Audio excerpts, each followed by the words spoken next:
Bonjour à tous, comme promis aujourd'hui lundi, plein phare sur le Peugeot 2008. Enfin, nous ferons le point sur le sommaire d'Auto Plus et le départ de la 5e édition sud-américaine du Dakar.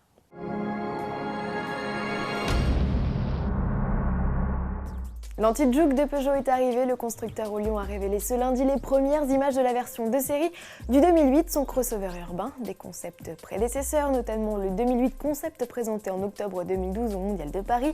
Le 2008 est quasi identique, la calandre flottante, les optiques avant et arrière à la découpe façon griffe, ainsi que le double bosselage du pavillon inspiré du coupé RCZ sont toujours d'actualité. En revanche, les sabots de protection, en acier s'il vous plaît, sont inédits. Le 2008, basé sur une plateforme de 208, mesure 4,16 m de long, c'est au centimètre près le gabarit du Juke. En comparaison, son grand frère, le 3008, est 20 cm plus court. Le look de SUV est aussi moins affirmé et l'habitabilité de ce 2008 ne devrait guère évoluer.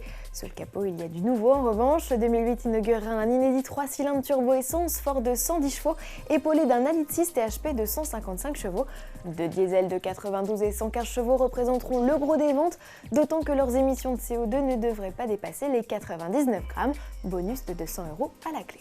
Le 2008, premier véhicule international de Peugeot, arrivera en France au printemps à un tarif avoisinant les 20 000 € selon les estimations Auto Plus, moins abordable qu'un Juke, tout comme l'est le 3008 comparé au Nissan Qashqai. Le Peugeot 2008 est également à retrouver sous toutes les coutures dans le numéro 1270 d'Auto Plus en kiosque jusqu'au 13 janvier et sans limite de temps sur iPad. Également au sommaire de votre journal préféré, les radars. Nos journalistes font le bilan de 10 ans de flash et vous annoncent le programme pour l'année 2013. Combien de radars tronçons, discriminants ou mobiles fleuriront sur les routes? Tous les détails sont à retrouver dans notre dossier spécial.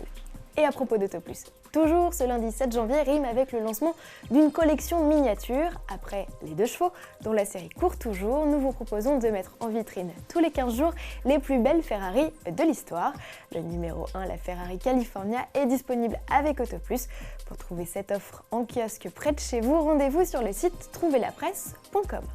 On termine avec du sport. Samedi 5 janvier, c'était le coup d'envoi du Dakar 2013. Les concurrents se sont élancés de Lima au Pérou pour 8500 km de route, de pistes et de dunes. Ils vous donnent rendez-vous le 19 janvier à Santiago du Chili pour la spéciale finale. Mais revenons aux premières étapes. 2 manches se sont déjà écoulées, couronnant 2 champions. L'Espagnol Carlos Sainz sur son buggy a remporté la première spéciale. Le Français Stéphane Peter-Hansel sur Mini remporte la 2e manche.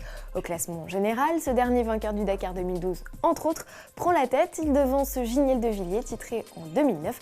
Ce lundi, les concurrents relient les villes péruviennes de Pisco et Masca. À demain.